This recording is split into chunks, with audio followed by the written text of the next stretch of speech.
갈라디아서 6장 14절부터 18절까지 제가 읽습니다. 그러나 내게는 우리 주 예수 그리스도의 십자가 외에 결코 자랑할 것이 없으니 그리스도로 말미암아 세상이 나를 대하여 십자가에 못 박히고 내가 또한 세상을 대하여 그러하니라. 할례나 무할례가 아무것도 아니로되 오직 새로 지으심을 받은 자뿐이니라. 무릇 이 규례를 행하는 자에게와 하나님의 이스라엘에게 평강과 긍휼이 있을지어다. 이후로는 누구든지 나를 괴롭게 말라. 내가 내 몸에 예수님의 흔적을 가졌노라. 형제들아, 우리 주 예수 그리스도의 은혜가 너희 심령에 있을지어다. 아멘.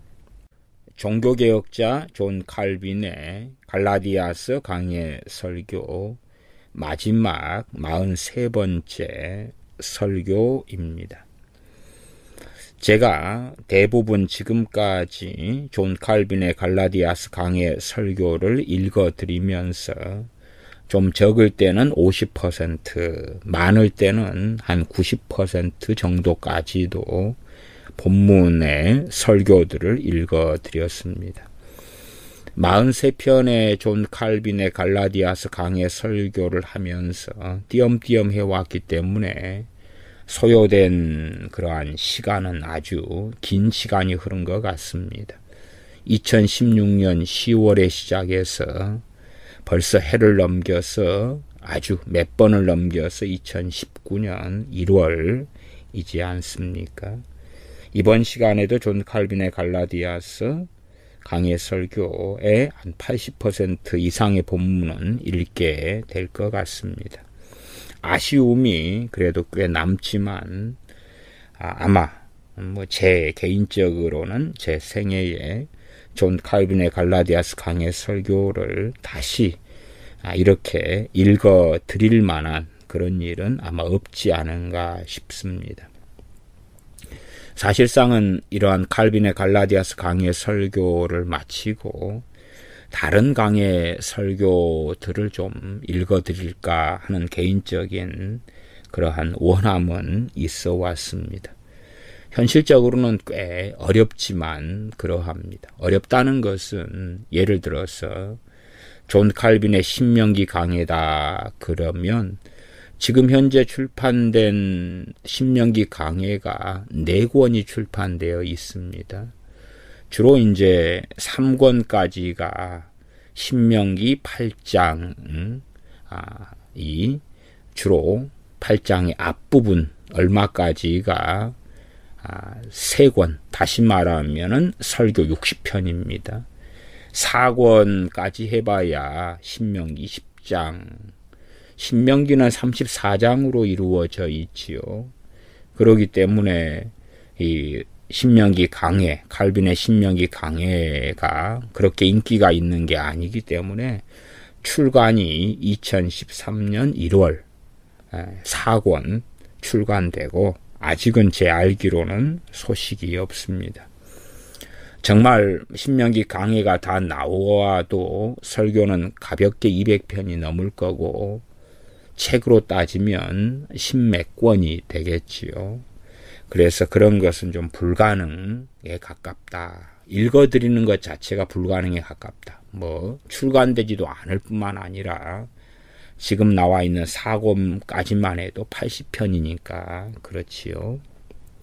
기껏 욕심을 좀 부려본다면은 1권, 2권 이러한 한 신명기 3, 4장까지 되는 한 40편이나 읽어 드린다 그러면 그 정도 가능하다 그래도 꽤 욕심을 부리는 것이 되지 않을까 싶습니다.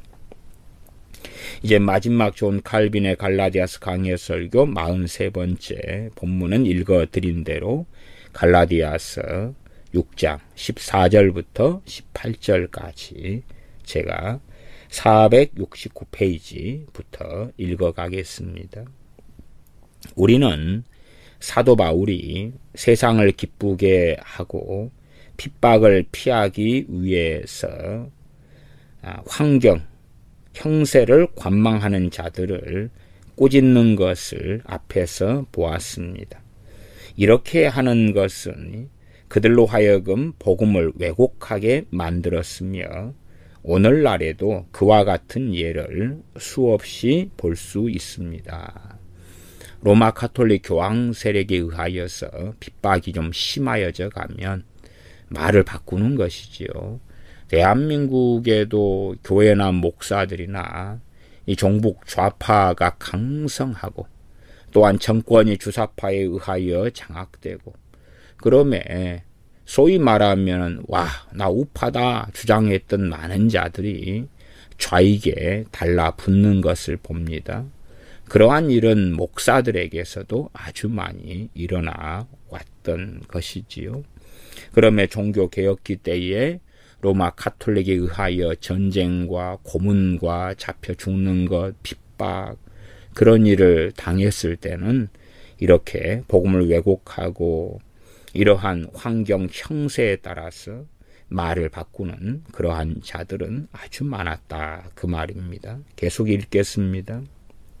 이 사람들은 순수한 가르침과 하나님의 진리가 세상 사람들의 마음에 들지 않는 것과 악인들이 이러한 것을 듣고서 분노하는 것을 보고서 피할 방법을 찾고 있습니다. 그렇기 때문에 만약 우리가 오늘날 최소한도의 양식을 가진 사람 100명을 면담해 보면 그 가운데서 로마 가톨릭의 명백한 잘못이 있다고 인정하는 사람 한 명을 찾기가 힘듭니다. 눈치를 보느라 그렇다 그 말이죠.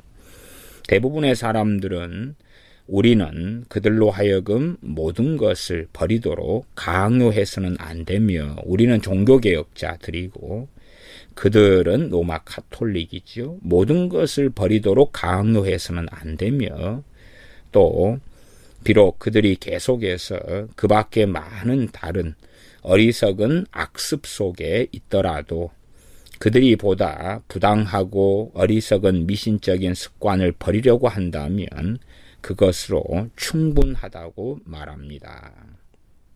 왜 그런 말을 합니까?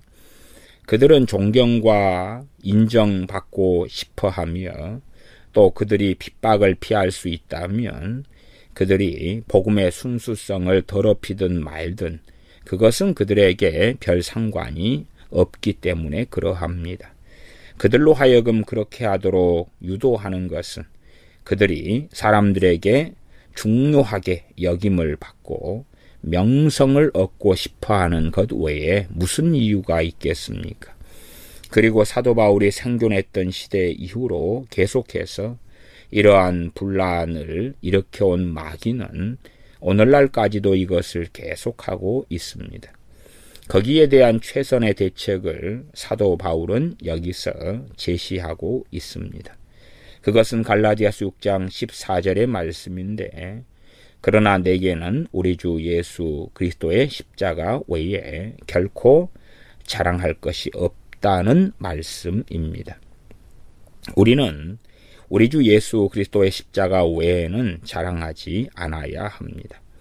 우리는 이 내용을 분명하게 이해하기 위해서 먼저 예레미야서에 기록되고 사도 바울이 여기서 확실히 말씀한 내용을 기억하고 있어야 합니다. 다시 말하면 하나님을 제대로 높여드리기 위해서 사람들의 자랑은 모두 낮추어져야 합니다. 예레미야 9장 23절 24절입니다. 제가 읽어드리면 예레미야 9장 23절 24절 여호와께서 이같이 말씀하시되 지혜로운 자는 그 지혜를 자랑치 말라 용사는 그 용맹을 자랑치 말라 부자는 그 부함을 자랑치 말라 자랑하는 자는 이것으로 자랑할지니 곧 명철하여 나를 아는 것과 나 여호와는 인애와 공평과 정직을 땅에 행하는 자인 줄 깨닫는 것이라 나는 이 일을 기뻐하노라. 여호와의 말이니라. 그리고 같은 맥락으로 사람들이 소유하고 있다고 생각하는 모든 지혜는 아무것도 아니며 또 중요하게 여겨지지 않을 것이라고 기록되어 있습니다. 우리로 하여금 모든 선한 것을 풍성하게 가지고 계시는 하나님께 의지하기 위하여 이러한 것들은 완전히 제거되어야 합니다. 제발 우리는 모든 지혜는 하나님께서 거저주시는 은혜에서 나왔다고 인정합시다. 그래서 성령님으로 깨우침을 받고 우리가 연약하니 하나님의 능력으로 힘을 얻읍시다. 설교 중간중간에 기도가 함께 섞여 있습니다. 우리가 부정과 죄악으로 가득하니 하나님의 은혜로 의로움을 우리 안에 다시 부어 주시옵소서. 이제 그 방법에 대하여 생각해 봅시다. 어떤 방법이겠습니까? 예수 그리스도의 십자가 외에는 결코 자랑할 것이 없는 삶을 사는 방법이지요. 계속 읽어갑니다. 하나님은 우리의 빛이시며 하나님은 의로움이시며 하나님은 우리의 지혜이시며 하나님은 우리의 힘이시라는 것, 즉 하나님의 인격 안에 완전한 삶과 희락과 행복이 있다는 것을 알고 있는 것만으로는 충분하지 않습니다. 알고 있는 것만으로 충분하다. 그건 산데만 샌디맨주의지요. 이것으로는 불충분합니다. 왜냐하면 하나님은 우리에게서 아주 멀리 떨어져 계시기 때문입니다. 종교개혁자 존 칼빈은 하나님 우리에게서 아주 멀리 떨어져 계신다 말씀하는데, 현 시대에 상당히 타락한 교회는 하나님은 우리와 함께 계시다 그렇게 강렬하게 주장하고 그러한 설교들이 교회 강단을 가득 채우고 있습니다. 계속 읽어갑니다. 우리에게는 우리가 하나님에게서 구하는 모든 은혜를 받을 수 있는 방법과 수단을 알아둘 필요가 있습니다. 우리는 하나님의 은혜 모두가 예수 그리스도를 통해서 우리에게 전달된다는 것을 알고 있습니다. 주님께서는 낮은 이곳으로 내려오셔서 자신을 낮추셨으며 우리를 위하여 십자가에 못 박히셨습니다. 우리는 우리가 필요한 것을 모두 주 예수 그리스도에게서 공급받아야 하기 때문에 사도 바울은 자기에게는 우리 주 예수 그리스도의 십자가 외에는 자랑할 것이 없다고 말씀하였습니다. 예수님께서는 잔인하고 참혹한 죽음을 당하셨으며 우리를 대신해서 하나님의 심판을 받기까지 하셨고 우리가 받아야 할 저주를 다 받으셨습니다. 이렇게 해서 주님께서는 우리의 지혜로, 의로움으로, 경건함으로, 힘으로, 그리고 우리가 필요한 모든 것을 우리에게 주셨습니다. 고린도전서 1장 30절이지요. 예수님은 하나님에게로서 나와서 우리에게 지혜와 의로움과 거룩함과 구속함이 되셨으니 31절 기록된 바 자랑하는 자는 주 안에서 자랑하라 함과 같게 하려 함이니라. 고린도전서 1장 30절 31절이죠. 그러므로 제일 먼저 우리는 모든 자랑을 삼가고 또 우리 주 예수 그리스도께 의지하기 전에 우리 자신에 대하여 올바르게 자각하고 있어야 합니다. 우리는 자랑할 것이 아무것도 없는 자들이 자만으로, 교만으로 부풀어져 있는 것을 자주 봅니다. 그들이 가지고 있다고 생각하는 것은 바람과 연기에 불과합니다. 그러나 그들은 자신들의 참모습을 알려고 자신을 살피지 않기 때문에 주님을 만나지 못합니다. 뻔뻔스럽게도 자신들의 공로를 자랑하는 위선자나 사기꾼들도 그와 같습니다. 그러므로 우리는 우리 주 예수 그리스도께서 우리를 불쌍히 여기실 때까지 우리의 상태를 점검하고 살피고 우리가 얼마나 참혹한 모습까지 가지고 있는지를 깨닫고 알고 있어야 합니다. 우리는 이러한 방법으로 우리 주 예수님께로 나아갈 준비를 할 수 있습니다. 이것이 중요합니다. 그렇지만 이것이 전부는 아닙니다. 자신이 죄인이며 자신은 헛된 것으로 가득 차 있다고 고백하면서도 계속해서 죄악 속에서 뒹굴고 있는 사람들이 꽤 많이 있습니다.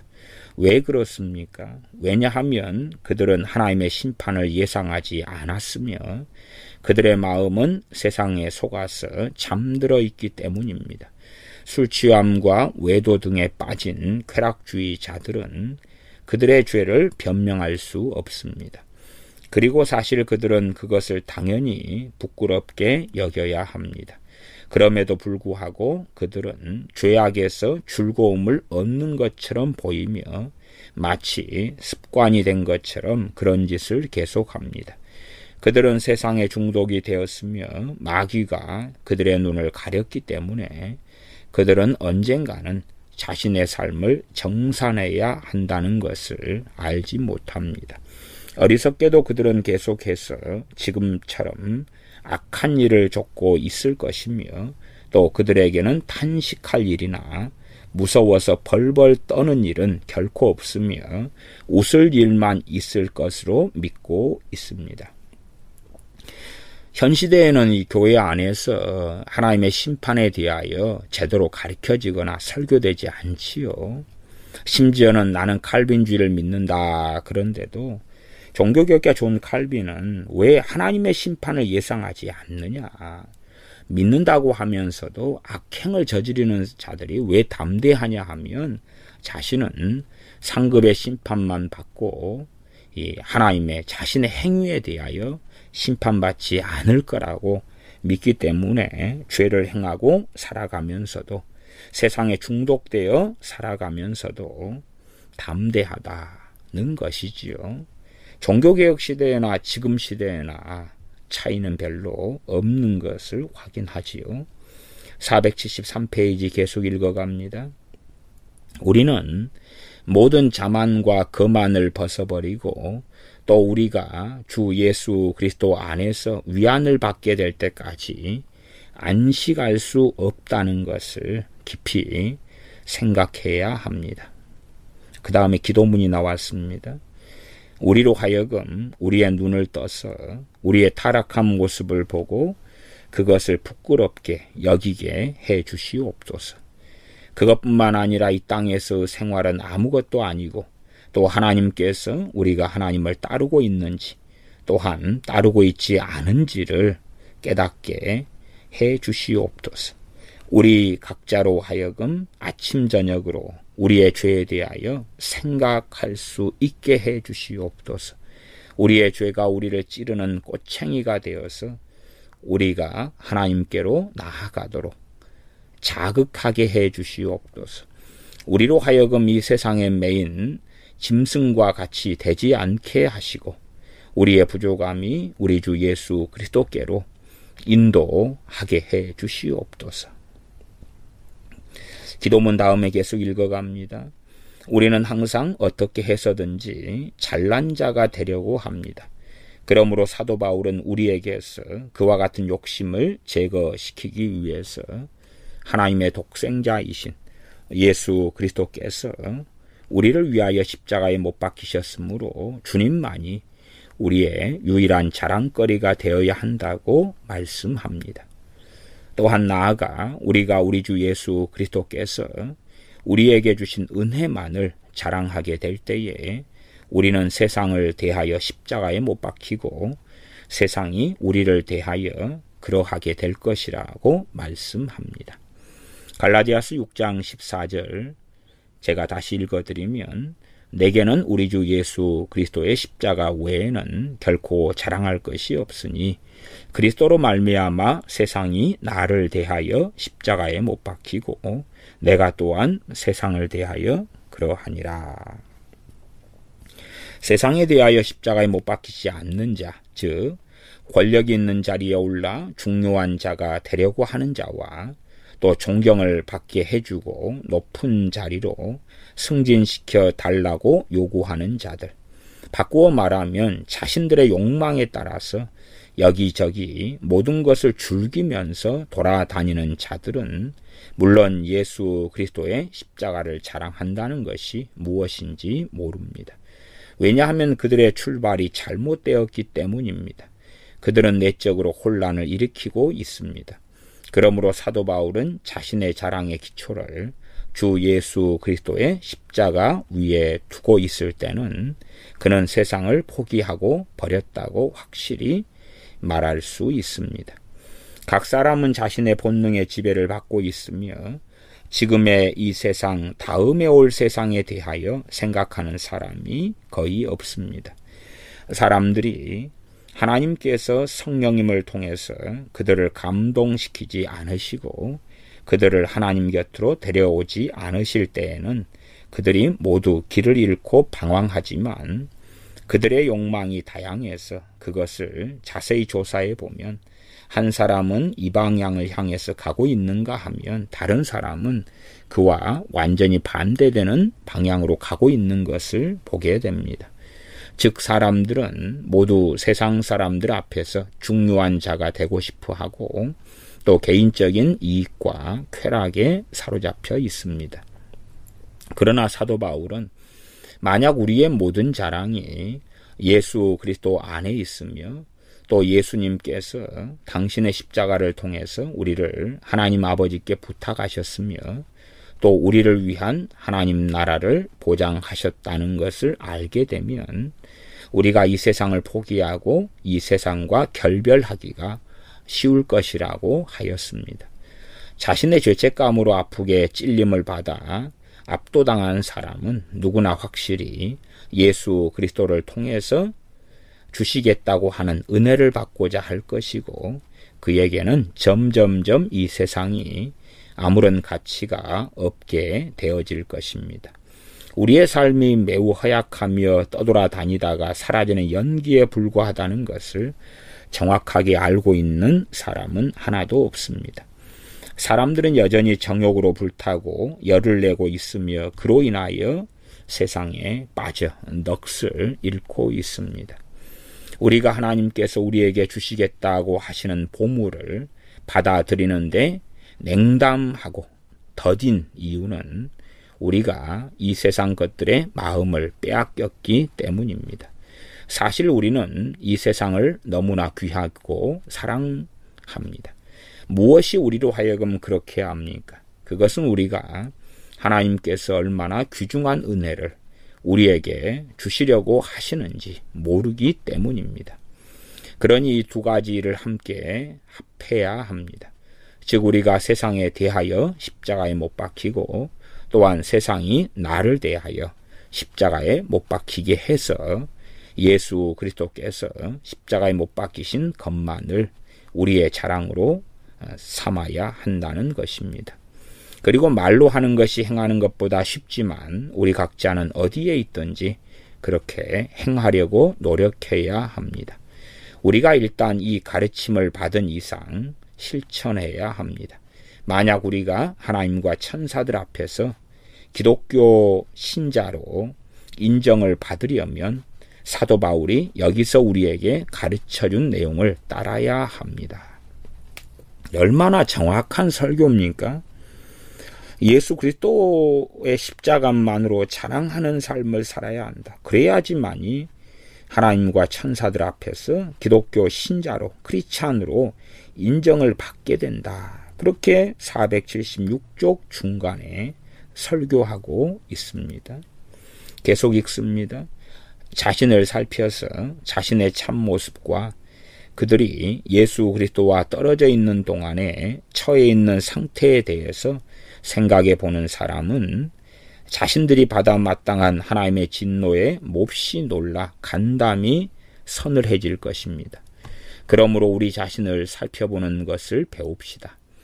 자신을 이 세상에서 유행에 따라 가꾸고 싶은 사람들, 특히 여자들은 많은 호기심과 관심을 가지고 거울을 들여다봅니다.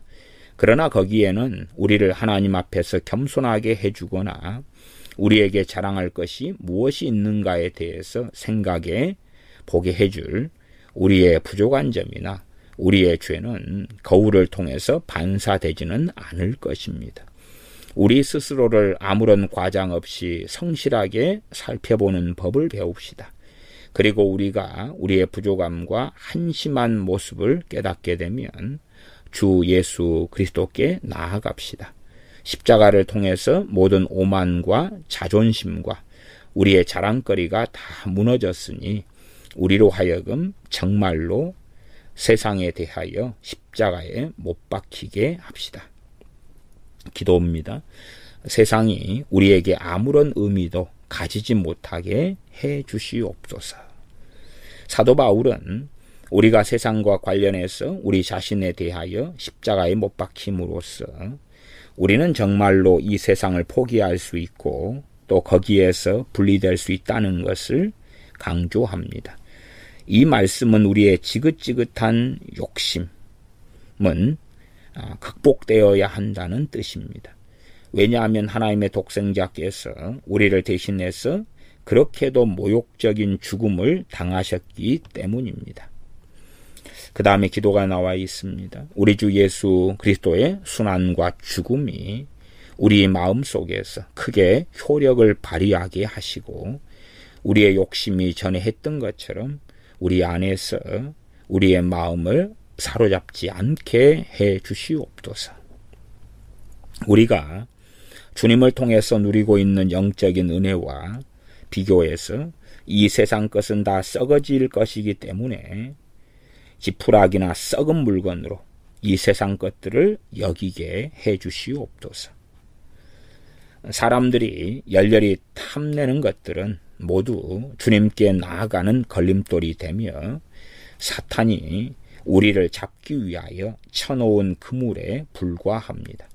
그러므로 이 세상은 우리에게 아무것도 아니어야 한다는 것을 알아둡시다.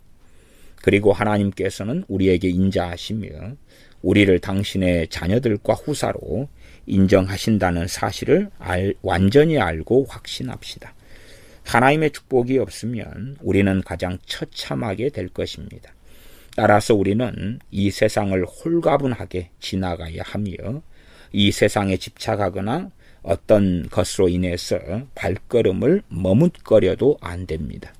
이것이 항상 우리의 목표가 되어야 합니다. 존 버년의 철로 역정을 보면 거의 이러한 메시지와 일맥상통하지요. 계속 읽어갑니다. 이것이 항상 우리의 목표가 되어야 합니다. 우리는 하나님께서 우리를 오라고 부르신 곳으로 급히 달려가야 합니다. 만약 우리가 이 세상을 사랑하게 되면 우리는 우리 하나님으로부터 소외당할 것입니다. 이게 바른 예정과 견인교리입니다. 존 칼빈이 갈라디아서 강해 설교 하권 478페이지 마지막 세 번째 줄부터 또 정확하게 이야기하지 않습니까?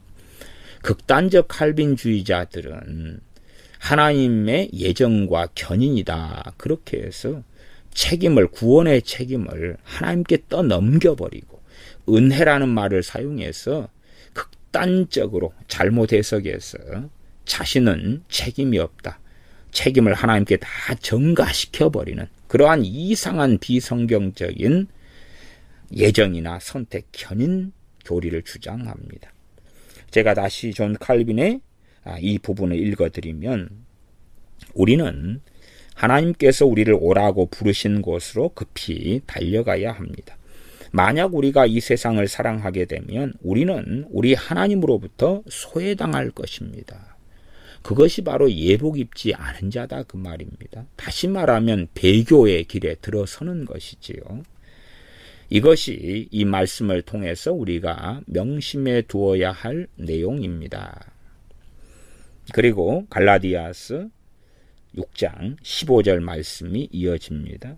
할례나 무할례가 아무것도 아니로되 오직 새로 지으심을 받은 자 뿐이니라 고 말씀합니다. 새로 지으심을 받은 자. 우리의 목표는 우리가 예수님께서 우리를 통치하시는 것을 보고 또 우리가 복음의 말씀으로 다스려지고 또 우리가 예수님의 권능을 알게 되어서 큰 자나 작은 자나 우리 모두가 예수님을 온전히 신뢰할 수 있게 되는 것 외에 다른 것이 있겠습니까? 우리는 거기에 이어서 우리로 하여금 하나님께 순종하는 생활을 하게 하고 하나님의 말씀에 복종하게 하기 위하여 우리의 전 생활을 새롭게 변화시키는 것을 우리의 목표로 삼아야 합니다. 왜냐하면 하나님의 영적인 성전이 믿음과 새로운 생활 위에 세워지며 믿음이 우리로 하여금 우리에게 베풀어진 풍성하신 은혜에 대해서 하나님께 경배를 드리게 하고 또 하나님을 의지하게 하며 믿음이 하나님의 은혜에 대하여 하나님께 경배드리게 하고 또 이 믿음이 하나님을 의지하게 하고 또 하나님께 찬양을 드리게 하기 때문입니다. 바른 믿음은 이 결과가 나타납니다. 즉 우리가 함께 모여서 하나님의 성호를 찬양하게 하기 때문입니다. 우리는 이렇게 해서 하나님의 성전으로 세워집니다. 그러나 우리는 또한 우리의 생활 방식도 새롭게 바꾸고 우리 자신을 부정하는 법을 차분하게 배우고 우리의 삶을 하나님께 바쳐야 합니다. 이것이 하나님의 말씀을 가리키는 소명을 받은 사람들이 전해야 할 내용이 되어야 합니다. 이런 것들을 목표로 정하지 않은 자들은 그들에게 주 예수 그리스도를 섬기려는 마음이 없다는 것을 드러내 보입니다. 입으로는 주여 주여 하고 주님을 영접기도 하는데 주님을 닮고 주님께 순종하고 하나님께 순종하고 하나님께 영화롭게 하는 그 목표와 그 삶의 길을 걷지 않으면서 나는 구원받았다. 그러면 존 칼빈은 뭐라 그럽니까? 그들은 주 예수 그리스도를 섬기려는 마음이 없다. 그렇게 말씀하죠.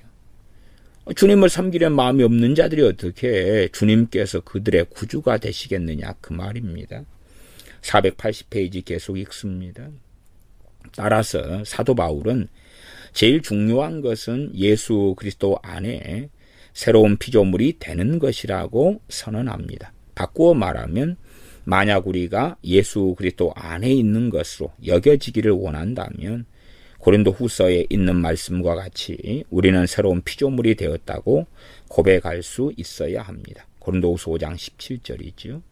새로운 피조물은 종교개혁자 존 칼빈은 두 가지를 이야기합니다. 하나는 주님을 믿을 때에 믿자마자 중생하고 거듭나서 새로운 피조물이 되는 것하고 그 다음에 갈라디아서 6장 15절에 있는 오직 새로 지으심을 받은 자뿐이니라.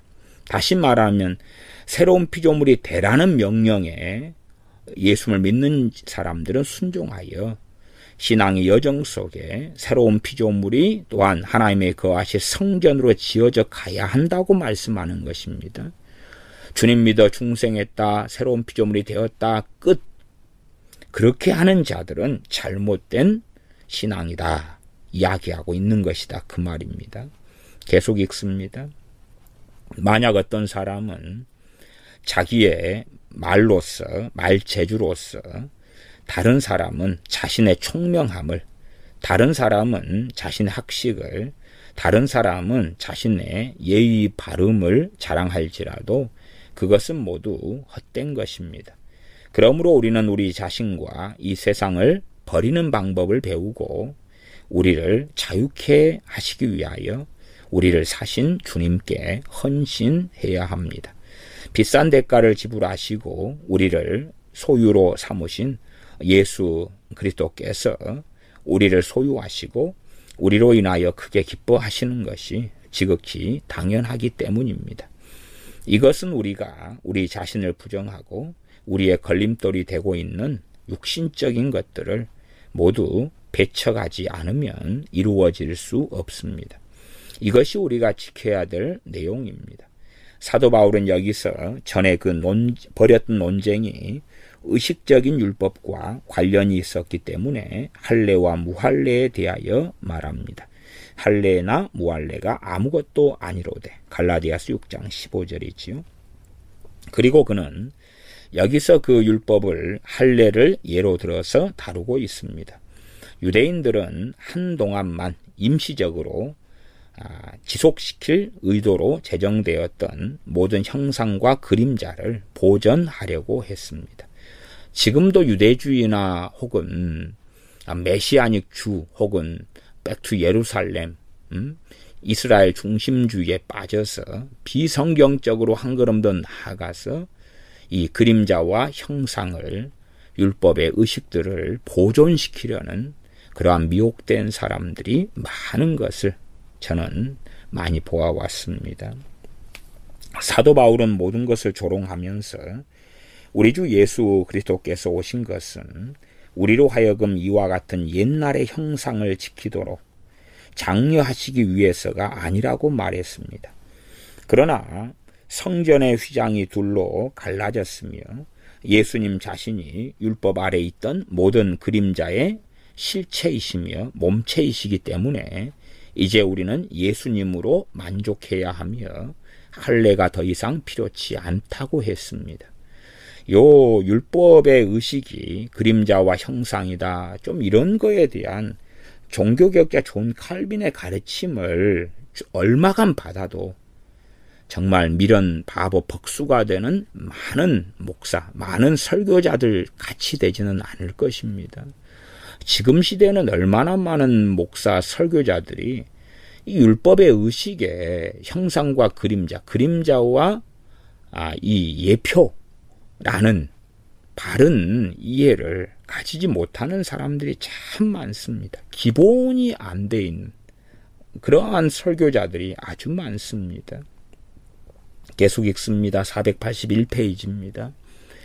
만약 우리가 이것을 오늘날 우리에게 보이는 것을 활용하면, 적용하면 이 말씀에서 더 많은 유익을 얻게 될 것입니다. 로마 가톨릭에는 로마 가톨릭 신자들이 거룩하게 되기 위해서 그들의 모든 신뢰를 쏟아붓는 쓸모없는 의식이 많이 있습니다.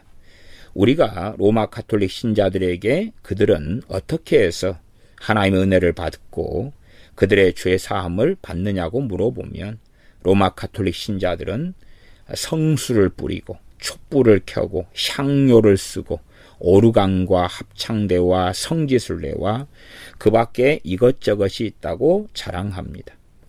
또한 그들에게는 이상한 묵주기도회 같은 기도회들이 많이 있습니다. 물론 그들은 미사에 여러 차례 참석해야 합니다. 간단히 말해서 로마 가톨릭 신자들이 하나님을 섬기는 행위로 여기는 것은 미로와 끝없는 혼돈과 그들 자신의 머리로 꾸며댄 미신적인 행위에 불과합니다. 하나님께서는 그러한 것들에 대하여 전혀 언급하지 않으셨습니다. 그러나 로마 가톨릭 신자들은 만약 우리도 그러한 그들의 우스꽝스러운 그러한 여러 쓸모없는 의식들에 열심히 의식들을 행하지 않으면 바른 신앙이 있을 수 없고 믿음도 있을 수 없고 하나님에 대한 예배도 가능하지 않다고 주장합니다. 그러나 사도 바울은 하나님께서 율법 안에 제정해 놓으신 의식에 대하여 말씀하면서 그것들은 이제는 아무것도 아니라고 말씀합니다. 제가 다시 읽어드리면 할례나 무할례가 아무것도 아니로되 이 할례가 율법의 의식의 대표성을 가지고 사도 바울이 갈라디아서를 통해서 다루었던 것입니다. 왜 그렇다고 말씀합니까? 왜냐하면 하나님께서는 우리가 하나님을 순수한 마음으로 섬기고 하나님께 간구를 드리고 우리가 하나님을 신뢰하고 모든 선한 것들이 하나님에게서 왔다는 것을 알고 있으면 하나님께서는 그러한 것으로 만족하시기 때문입니다. 우리는 그리스도교적인 기독교적인 사랑이 완전함의 보증이며 율법의 목적이라는 것을 알고 서로 당당하고 정직하게 살아갑시다. 또 우리의 모든 것을 하나님께 바쳐서 디도서 2장 12절 13절에 기록된 대로 우리 주 예수 그리스도의 재림을 기다리면서 겸손하고 경건하게 살아가도록 합시다. 이것이 하나님께서 말씀을 통해서 선언하신 경건함과 온전함의 출발점입니다. 우리는 무엇이 되어야 합니까? 새로운 피조물이 되어야 합니다. 예수님 믿는 사람들이 중생하면서 새로운 피조물이 되었다는 선언과 또한 새로운 피조물이 되는 삶의 여정을 가야 하는 이 두 가지 양면성에 대하여 존 칼빈은 이야기하고 있습니다. 새로운 피조물이 되어야 합니다. 새로운 피조물이란 어떤 것입니까? 새로운 피조물이 되려면 우리 자신을 살펴보는 것과 우리 자신을 아무것도 아닌 것으로 여기는 것에서 시작해야 합니다. 그리고 나서 하나님께 영적인 산제사를 드려야 하고 하나님께서 우리의 불행을 불쌍히 여기시며 긍휼히 여기셔서 우리를 구원해 주시도록 우리의 몸을 하나님께 바쳐야 합니다. 기도입니다. 우리로 하여금 하나님께서 우리를 부르시는 대로 하나님을 따라갈 준비를 하게 해주시고 하나님의 말씀만을 지혜의 근본으로 삼게 해주시며 하나님께서 하나님께 드리는 우리의 예배는 성대하거나 겉모양이 사람들의 마음에 들 정도로 호화찬란하지 않기를 바라신다는 것을 알게 해 주시옵소서. 하나님께서는 우리가 우리의 생각과 우리의 사랑을 하나님께 온전히 바치는 것으로 흡족해 하십니다.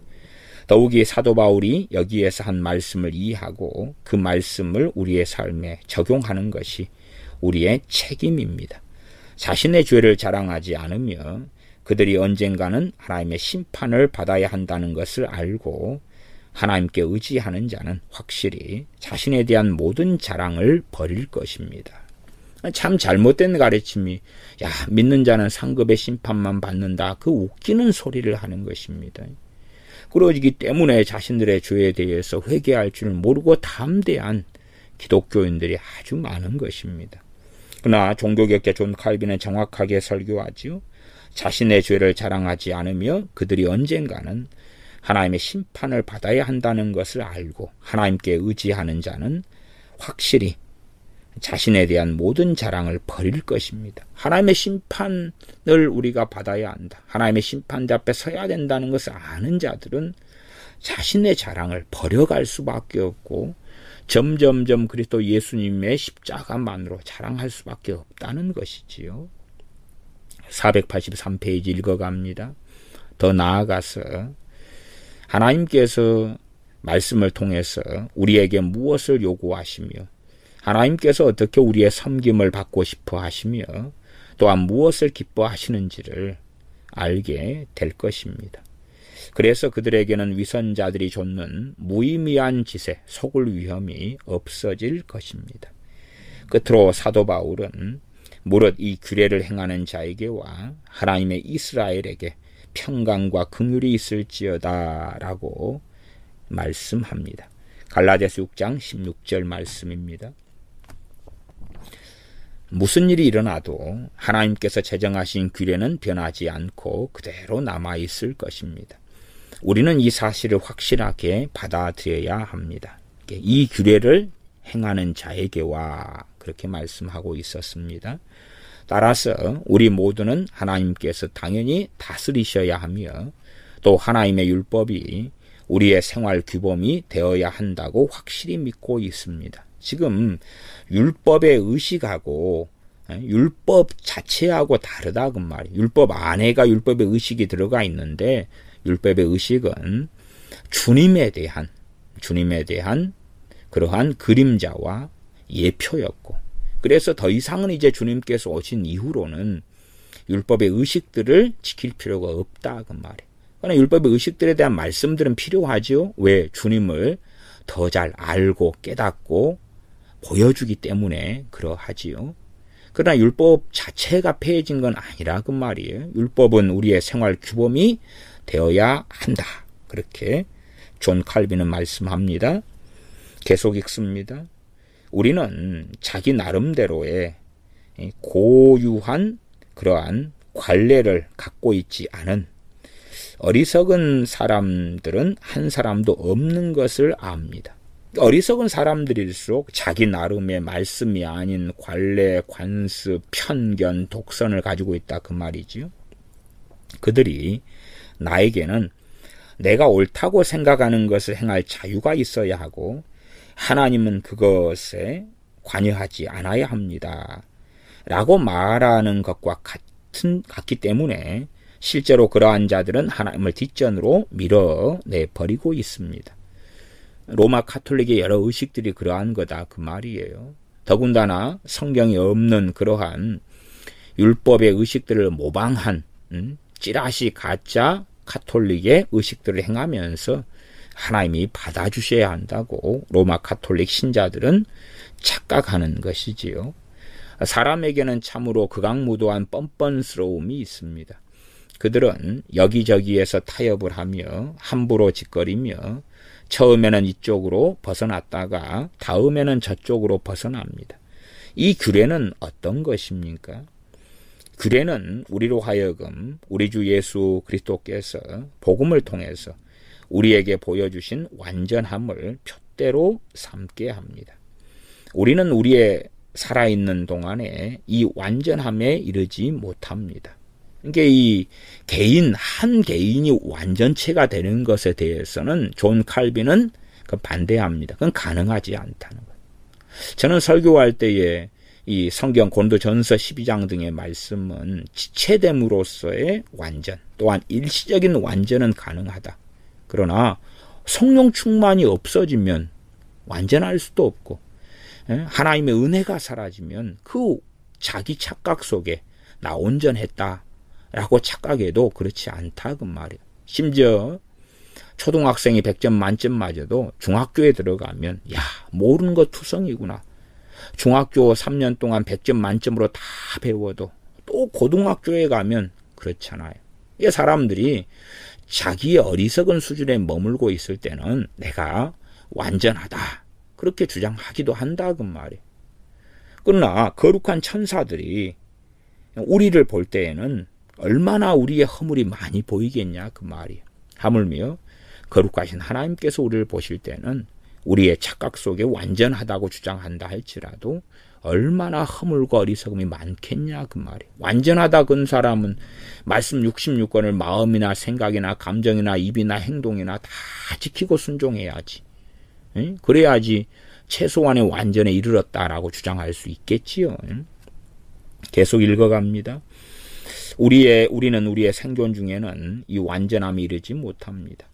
우리는 이쪽 저쪽으로 또는 좌로 우로 탈선하지 말고 하나님께서 우리에게 보여주시는 그 목표를 항상 푯대로 삼아야 합니다. 우리는 우리 자신을 부인하고 하나님께 온전히 헌신할 때에 새로운 피조물이 될 수 있습니다. 그러므로 우리는 이 법칙에 따를 결심을 하고 우리의 생활을 거기에 맞춥시다. 우리는 길을 잃지 않기 위해서 하나님께서 주신 말씀을 통해서 보여주시고 가르쳐주시는 모든 것들을 지키는 법을 배워야 합니다. 하나님께서 우리를 축복해 주시고 평강이라는 말을 통해서 우리에게 완전한 행복을 주려 하시고 우리가 아무리 보잘것없고 또 다른 사람들이 우리의 얼굴에 아무리 침을 뱉어도 하나님께서는 우리를 불쌍히 여기실 것이라는 사실이 우리를 흡족하게 해 주어야 합니다. 이것은 갈라디아서 6장 16절에 무릇 이 규례를 행하는 자에게와 하나님의 이스라엘에게, 하나님의 이스라엘은 하나님께서 인정하시는 하나님의 백성이지요. 평강과 긍휼이 있을지어다. 여기 평강과 긍휼에 대한 이야기를 하고 있습니다. 평강과 긍휼이 있을지어다. 비록 우리는 하나님께서 요구하시는 모든 미덕을 갖추고 있지 못할지라도 우리가 하나님을 따르는 것을 우리의 좌우명으로 삼는다면 하나님은 항상 우리에게 긍휼을 베풀어 주실 것입니다. 그러니까 우리가 완전하다 해서 하나님께 설려는, 인정받으려는 것은 어리석은 것입니다. 우리는 항상 부족함이 드러나고 어리석음이 드러납니다. 우리가 섰다 하지만 다시 돌아놓고 보면 그렇지 않다는 것을 발견해요.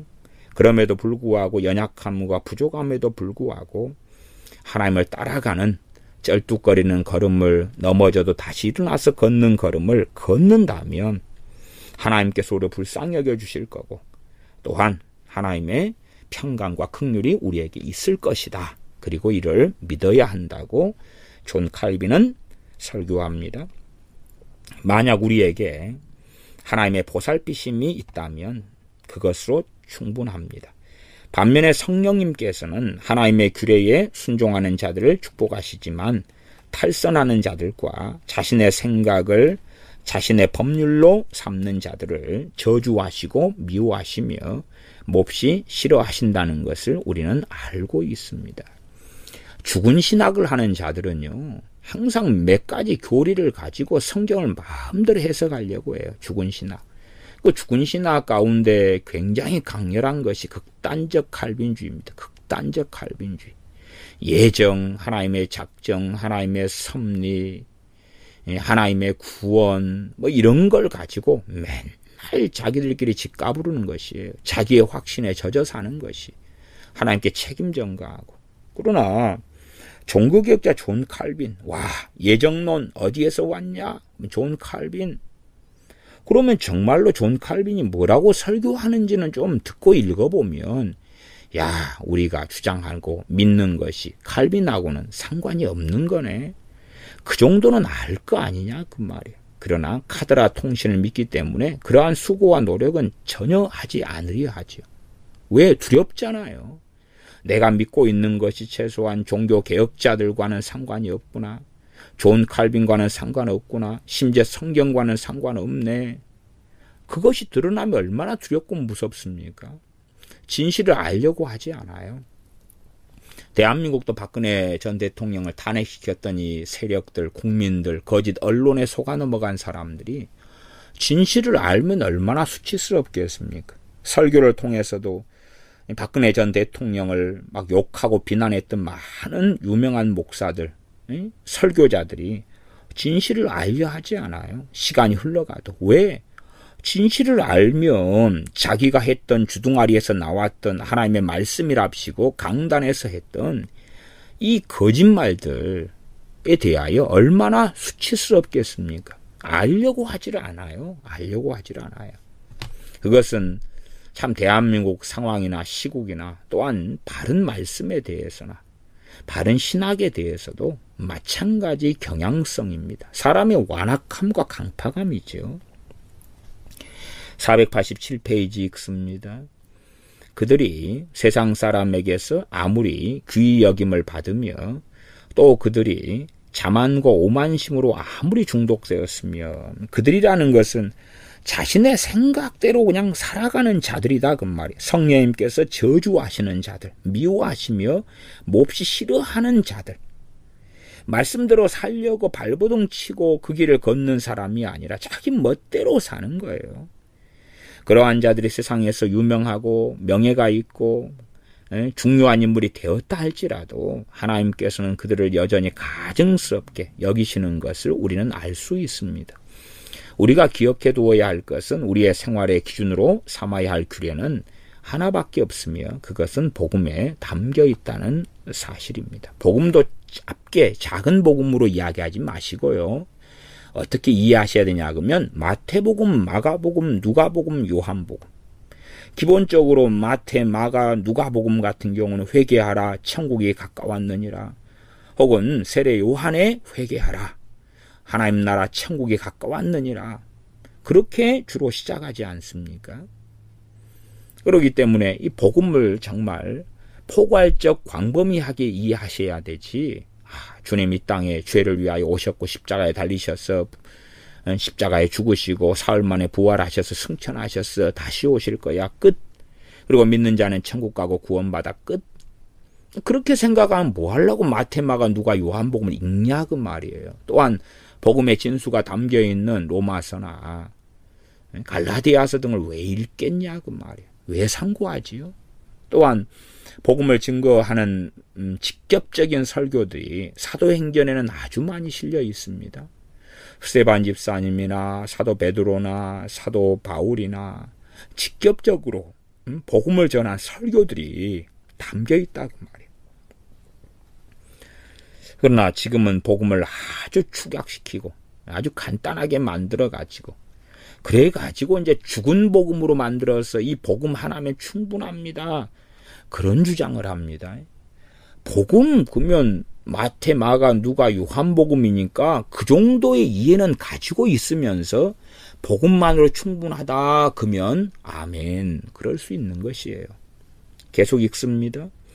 이 규례는 우리를 어디로 인도해 갈 것입니까? 우리는 하나님께 우리가 좋다고 생각하는 것이나 우리가 우리의 생각에 따라서 만든 것을 하나님께 드리지 않겠다는 약속을 확실히 해야 합니다. 로마 가톨릭은 자기들이 만든 것, 또 현시대 교회도 자기들이 만든 교회의 절기들을 가지고 자기끼리 즐기고 놀아요. 자기들이 만든 구약에 소위 말하면 다윗의 성가대, 찬양대, 솔로몬 때의 성가대, 찬양대, 율법시대 때의 것을 빗대어 가지고 성가대를 만들어요. 그리고 자기들끼리 즐기는 거죠.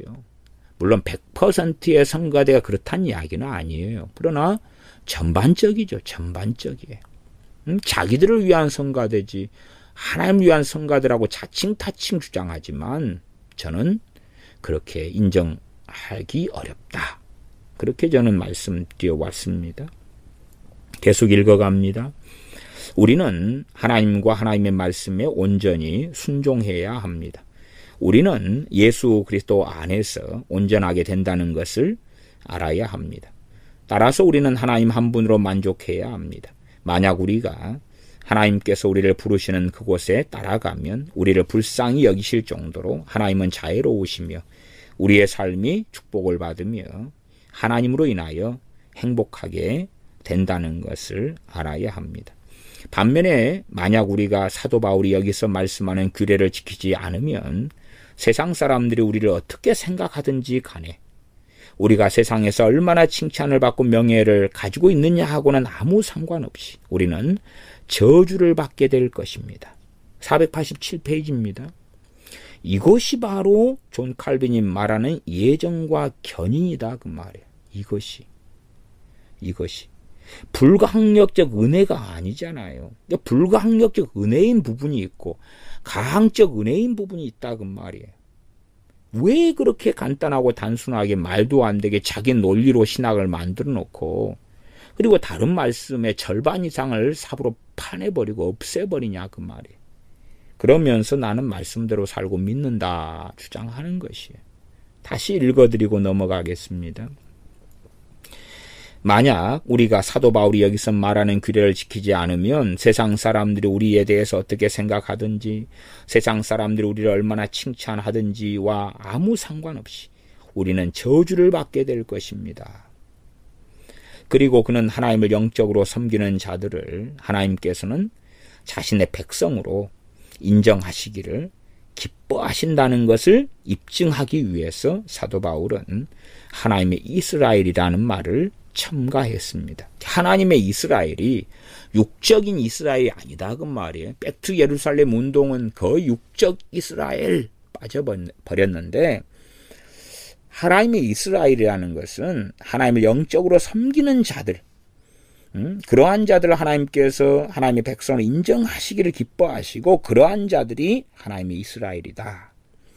갈라디아서 6장 16절 하나님의 이스라엘에게 평강과 긍휼이 있을지어다. 유대인을 이야기하는 게 아니다 그 말이에요. 유대인 중에서 사도 바울 같은 이 등은 포함되겠지요.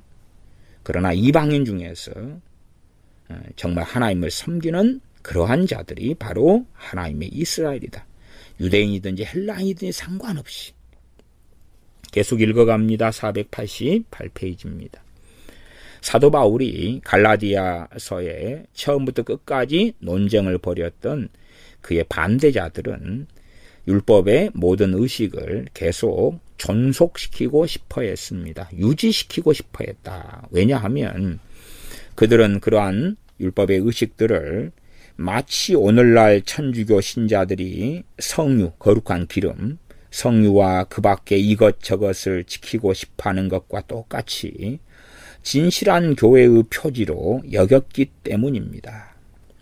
그러나 사도 바울에 반대하는 자들에게는 로마 가톨릭 신자들보다 훨씬 더 뚜렷한 근거가 있었습니다. 말하자면 사도 바울에 반대하는 걸 넘어서서 복음에 반대하는 거지요. 구원에 대하여 율법의 의식들도 함께 지키면서 구원받고자 하는 자들.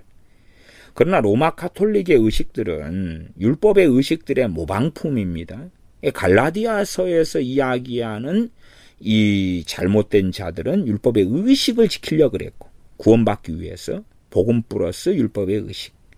로마 가톨릭은 율법의 의식의 모방품이니까 더 웃기는 것이에요. 더 웃기는 것. 사도 바울에 반대하는 자들에게는 로마 가톨릭 신자들보다 훨씬 더 뚜렷한 근거가 있었습니다.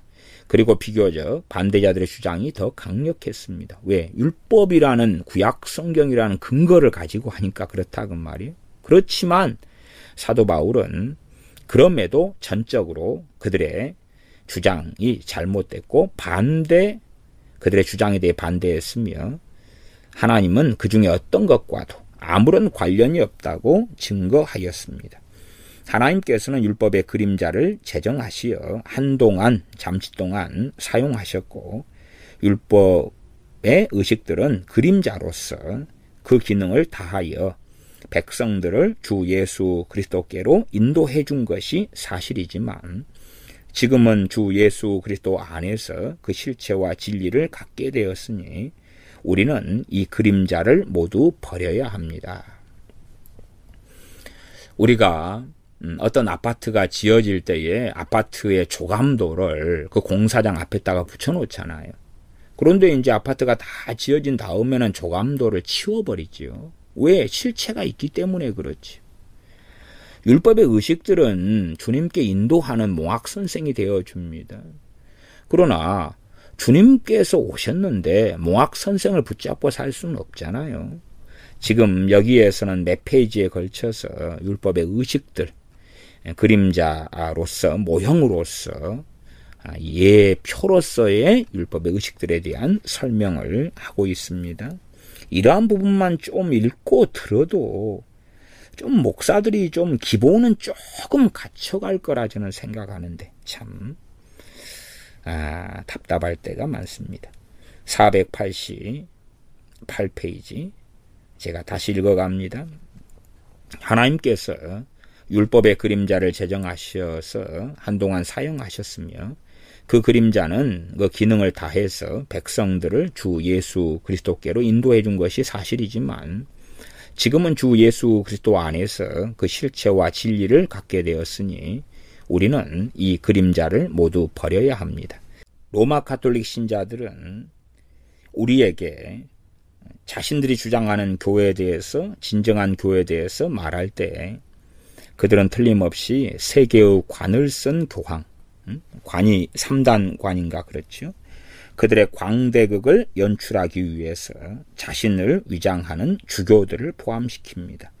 그들은 뿔이 난 짐승과 같으며 그들 주변에 있는 것들은 반짝반짝 빛이 납니다. 이게 금, 보석으로 아주 아름다운 자주색, 빨간색 옷 등으로 치장했지요.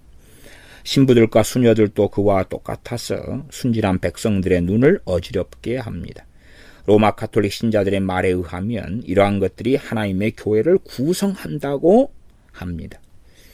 그러나 우리는 복음을 살펴보아야 합니다. 우리가 복음에서 발견하는 것은 무엇입니까? 모든 것이 더할 수 없이 간단합니다. 하나님께서는 하나님의 말씀을 전하는 사람이나 성찬식을 집례하는 사람이 예복을 입거나 그렇게 요란스러운 치장을 하는 것을 원치 않으십니다. 점점점 이제 종교개혁 이후로 이 의식들, 성찬이나 세례에 대하여 요란스럽게 하고 거룩한 모양을 내기 위해서 예복들을 입고 그런 것이 관습화되어 왔고 어디에요? 개신교 안에요. 관례화되어 왔습니다. 아마 종교개혁자들이 지금 있었다면 야, 너희들의 모양이 로마 가톨릭과 아주 유사한데 어찌 그리 변했느냐 하고 책망할 모양과 모습들을 상당히 갖추고 있습니다. 계속 읽습니다. 하나님께서는 성찬식이나 세례식이 하나님 보시기에 아무런 가치도 없는 인간이 만들어낸 흙으로 오염되는 것을 원치 않으십니다. 그러므로 사도 바울이 여기서 내린 참된 교회에 대한 정의를 유지해 나가야 합니다. 참된 교회가 이 규례를 행하는 자들과 하나님의 이스라엘, 이 참된 교회다 그 말이에요. 평강과 긍휼이 있을지어다. 그래서 사람들이 우리에게 보십시오. 여기 아름다운 것들이 많이 있습니다. 그렇게 유혹해도 동요되지 맙시다. 아름답게 사람이 꾸며내는 성가들하고 거룩한 것처럼 오케스트라를 동원하고 그러한 예배, 웅장한 예배, 아름다운 예배, 아름다운 옷을 입고 아름다운 목소리를 내고 아름다운 가운을 입고 그러한 것에 유혹되면 안 된다. 유혹되지 맙시다. 만약 우리가 우리의 타고난 이 어리석은 지각대로 판단한다면 그러한 자들의 말이 맞게 보입니다. 우리는 육신적이고 세상적이기 때문에 우리에게는 우리의 눈에 아름답게 보이는 것을 더 따르는 경향이 있습니다. 그러나 우리가 하나님을 섬기는 방법을 결정하는 것은 우리가 할 일이 아닙니다.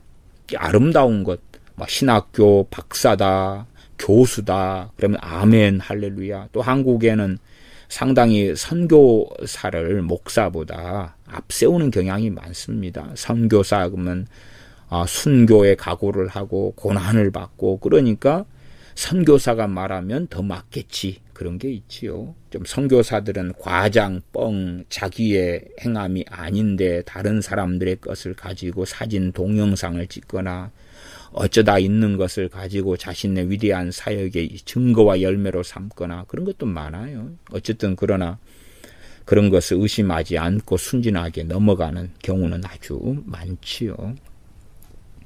계속 읽습니다. 우리는 하나님께서 선포하신 내용을 지키면 됩니다. 왜냐하면 하나님의 규범은 변경할 수 없고 우리는 예수 그리스도 안에서 우리의 모든 명철을 찾아야 하기 때문입니다. 이것은 우리가 예수님께 순종할 때에만 이루어질 수 있으며 순종하기 전에는 절대 이루어지지 않습니다. 따라서 우리는 하나님께서 율법 시대에 제정하셨던 외형적인 일에 더 이상 집착해서는 안 되며 예수 그리스도 한 분과 그분 안에 있는 온전함에서 만족을 얻어야 합니다. 사도 바울은 이 시점에서 우리 주 예수 그리스도의 은혜가 너희 심령에 있을지어다 한 말씀에는 특별한 뜻이 있다는 것을 알아둡시다. 사도 바울은 여기서 세상 사람들은 감사할 줄을 모르기 때문에 주 예수 그리스도를 통해서 주시려고 하는 풍성한 하나님의 은혜에 대하여 감사하다는 생각을 하지 않는다고 말했습니다. 복음이 자주 전해졌지만 우리 모두는 마치 구원으로 인도하는 좋은 길을 떠나기로 결심한 것처럼 파멸과 지옥으로 뛰어들어 갔습니다. 그렇게 하는 이유가 무엇입니까? 그것은 우리의 심령이 비어있고 마귀가 항상 침입해 들어오기 때문입니다. 마귀가 우리를 꼬이며 괴롭히며 우리로 하여금 공중을 날개치며 날개합니다. 사실은 우리 주 예수 그리스도의 은혜가 우리의 심령과 함께 할 때까지 우리는 안정성과 기반이 없이 바람에 흔들리는 갈대와 같았습니다. 우리의 심령이 하나님의 은혜가 좌정할 자리가 되어야 하며 그 뿌리를 내릴 장소가 되어야 합니다. 그래서 우리가 이 땅에 매이지 않게 하고 또 우리의 사랑과 마음을 들어 하나님께로 향하게 합시다. 무슨 말입니까? 주님께서 말씀하신 팔복처럼 심령이 가난한 자가 되어라. 의에 줄이고 목마른 자에 통한 자, 온유한 자, 그런 자들이 되어라 하는 말씀이지요. 거기에는 하나님의 은혜와 우리의 책임 두 가지가 함께 갑니다. 사도 바울은 여기서 말씀과 반대하여 고개를 돌리는 자들을 향하여 이후로는 누구든지 나를 괴롭게 말라 내가 내 몸에 예수님의 흔적을 가졌노라 말씀합니다. 사도 바울은 예수 그리스도의 흔적에 대하여 언급합니다. 이 흔적이라는 말에 담겨있는 뜻을 살펴보면 사도 바울은 앞에서 그가 여러 번 매를 맞았다는 말을 해서 우리에게 이것에 대하여 설명해 준 적이 있습니다. 사도 바울은 한 곳에서는 돌에 맞기도 했고 또 다른 곳에서는 감옥에 갇혔고 배고픔과 목마름을 당해야 했습니다. 고린도후서 11장 23절부터 27절입니다. 사도 바울은 이러한 흔적은 우리가 누릴 수 있는 모든 명예와 영광보다도 더 귀하다고 말합니다. 우리 주 예수 그리스도의 흔적은 우리가 알고 있는 바와 같이 이 세상 그 어떤 것보다도 귀하며 세상 사람들의 사랑을 받고 있는 모든 아름다움보다 더 많은 아름다움이 있기 때문에 훨씬 더 값있고 훨씬 더 귀하다는 것을 말씀하는 것입니다. 그리고 사도 바울이 이러한 예수 그리스도의 흔적이라고 말씀한 의도는 첫째로는 만약 우리가 그리스도인이라면 하나님의 참된 교회의 권속이라면 우리는 서로서로 화합하라는 명령에 순종해야 한다는 것을 보여주기 위해서입니다. 어떻게 말입니까? 각자가 자신의 생각을 따르지 말고 말씀을 따라 성령님을 따라 행할 때에 우리는 주님 안에서 하나가 될 수 있습니다. 로마 카톨릭 나아가서 WCC가 항상 하나 된다. 근데 그건 말씀을 떠난 하나지요. 말씀 안에서 진정한 하나, 성령님 안에서 하나가 됩니다. 서로서로 협력하는 것이 불가능하게 만드는 완고한 심령을 가진 사람들도 많이 있습니다. 사도 바울이 이 말씀을 한 두 번째 목적은 우리는 이 규례를 지키는 것을 우리의 목표로 삼아야 한다는 것을 우리에게 가르쳐 주는 것입니다. 주 예수님께서 우리의 본이 되셔야 하고 우리는 주님의 형상을 닮도록 노력해야 합니다. 우리는 서로서로 도와줍시다. 만약 우리가 다른 사람들로 하여금 믿음을 성장시켜서 영적인 성전을 세울 수 있도록 도와주려고 하지 않는다면 우리는 틀림없이 아직도 사탄을 섬기고 있고 사탄 아래 종노릇하고 있는 노예와 같은 것이 확실합니다. 우리가 우리 주 예수 그리스도께 굴복하는 것과 같이 서로서로 동일한 마음을 품는 법을 배웁시다. 그렇다면 우리가 세상 사람들의 눈에 아무리 보잘것없게 보일지라도 우리는 언제나 하나님의 독생자이신 예수 그리스도의 인정을 받을 것입니다. 그러므로 우리의 갈 길을 계속 걸어갑시다.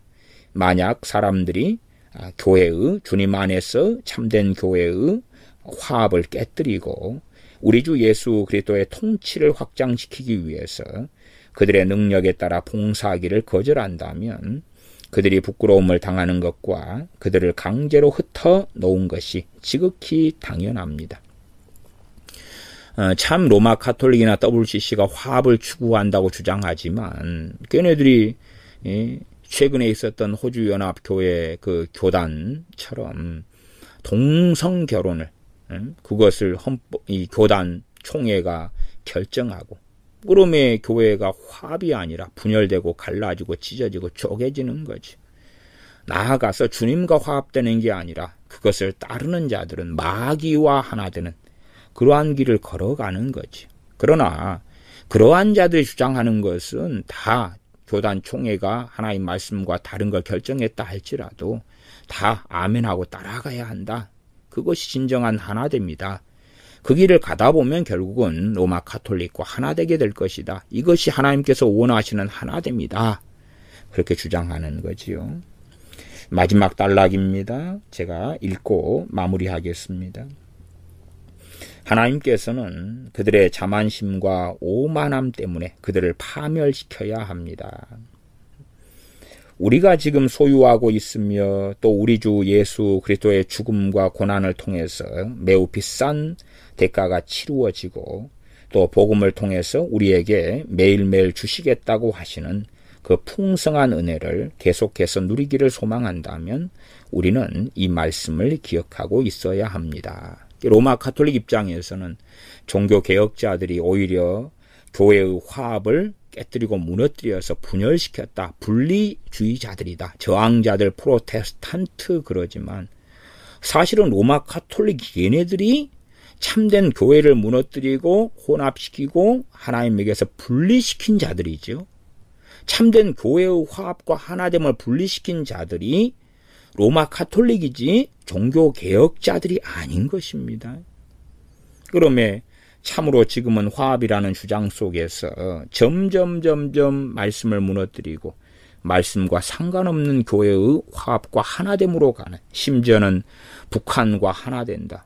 공산주의 체제를 가지며 종교의 자유가 없으며 인권이 없으며 그런 나라와 그런 북한과 그런 북한의 김정은이와 하나 된다는 이 문재인 정권이 있고, 그것을 원하는, 그러한 통일을 원하는 목사들과 교회들도 있습니다. 국민들은 다수가 있다는 사실입니다.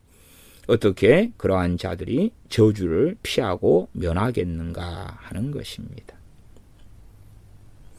이로써 존 칼빈의 갈라디아서 강해 설교 43번째까지를 다 마쳤습니다. 수고하셨습니다.